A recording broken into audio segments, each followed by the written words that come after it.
Hey, let's discuss the book of Job. Let's start, though, as always, right, with a reading. And this morning what I want to do is I want to read something from Paige Rawson, who is actually a Buddhist nun. And I think this reading directly relates to the question that Job is trying to grapple with, right? A question that we, in fact, asked at the very beginning of this semester in each of our classes. That question is, does anybody want to take a guess? What? Good. Yes, absolutely. That's it. Does everything happen for a reason? And why do bad things happen to good people? Right? And we'll discuss exactly how the author or authors set this up in the book of Job in a moment. So this is from Paige Rawson, and the reading is called Our Human Situation. The Buddha taught that there are three principal characteristics of human existence. That's impermanence, egolessness, and suffering or dissatisfaction. In other words, all human beings experience these three things. Recognizing these qualities to be real and true in our own experience helps us to relax with things exactly as they are. Children writes, I feel gratitude for the Buddha for pointing out that what we struggle against all our lives can be acknowledged as ordinary experience. Life does continually go up and down. People and situations are unpredictable, and so is everything else. Everybody knows the pain of getting what we don't want. Saints, sinners, winners, losers. I feel gratitude that someone saw the truth and pointed out that we don't suffer this kind of pain because of our personal inability to get things right. When I begin to doubt that I have what it takes to stay present with impermanence, egolessness, and suffering, it uplifts me to remember that there is no cure for the facts of life. This teaching on the three marks of existence can motivate us to stop struggling against the nature of reality. We can stop harming others and ourselves in our efforts to escape the alternation of pleasure and pain. We can relax and be fully present for our lives. So impermanence, right? Again, that life is unstable, right? We cannot count on anything necessarily. Nothing is permanent. Egolessness, right? That truly there is no such thing as ego. And suffering, right, is the fact that we're all going to experience suffering. We are all going to experience dissatisfaction, right? I think in this time that we've been dealing with COVID-19, and it's a global experience, right? It's a pandemic. I think one thing that I'm realizing, and hopefully others are realizing, right, is that we're all in this together. And the best thing to do is sort of to acknowledge and recognize that we're all struggling, right? That it's not because we as human beings did anything wrong. We don't experience dissatisfaction because of something that we've done. It's just a part of life, right? There are ups and there are downs.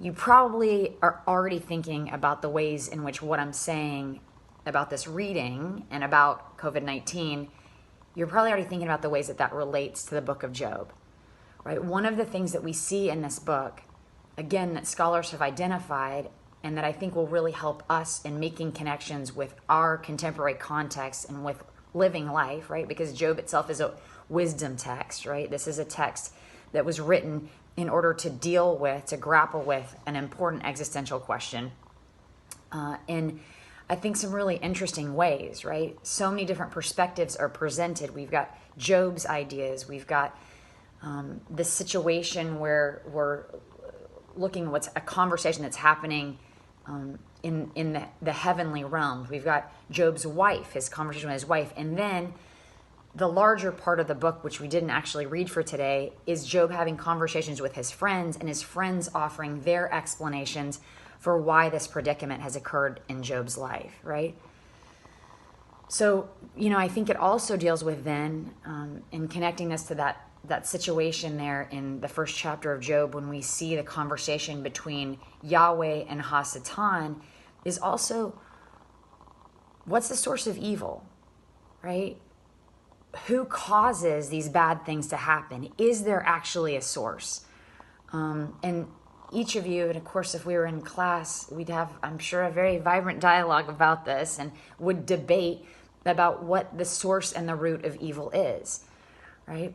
In the book, in that first chapter, we see the author trying to deal with this through this character, Ha-Satan.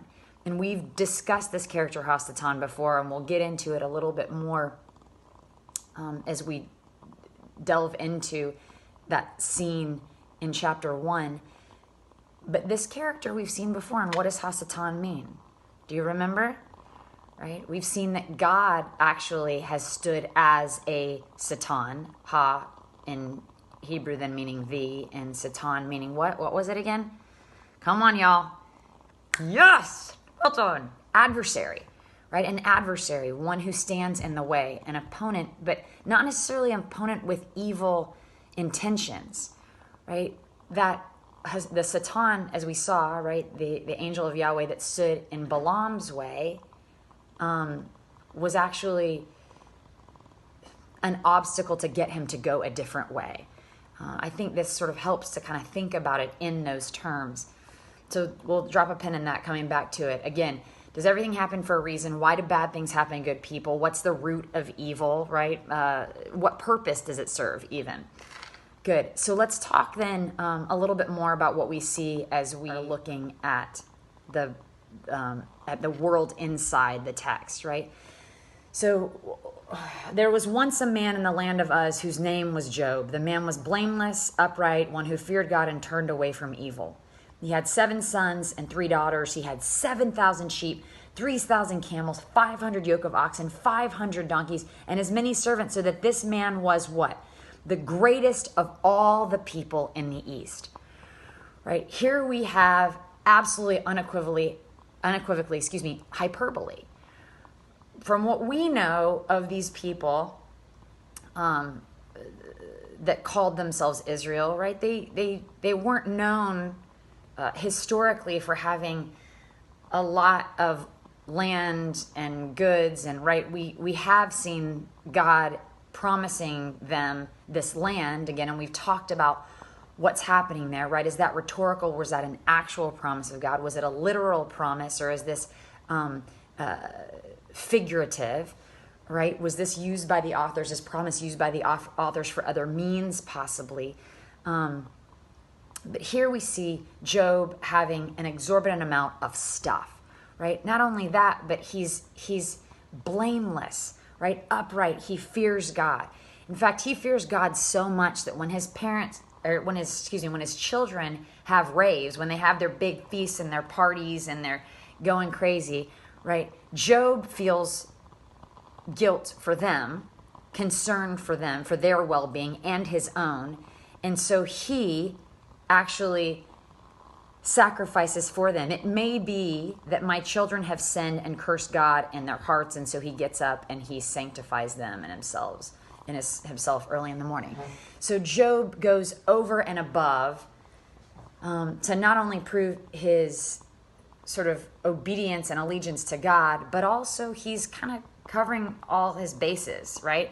To make sure that if his children are sinning, he's taking care of them, right? Doing sacrifices for them, and also so that it will not affect him. So maybe if we think about the character of Job, right? He trusts God, he fears God, he's blameless, he's upright, but to this sort of like overabundance, right? It's to an extreme, really.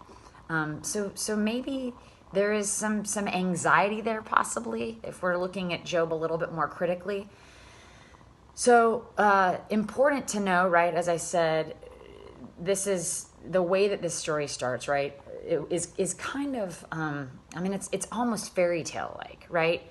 The Hebrew equivalent, sort of a once upon a time, there was this man, right? So we're introduced to this, and interestingly, right, we don't know of an ancient day Uz, and we don't really know of anyone else who had the name Job in Hebrew, right? Interesting, his name, as far as I can tell in Hebrew, seems to be a derivation of the word for to turn, which may or may not have something to do with what actually happens ultimately in the story.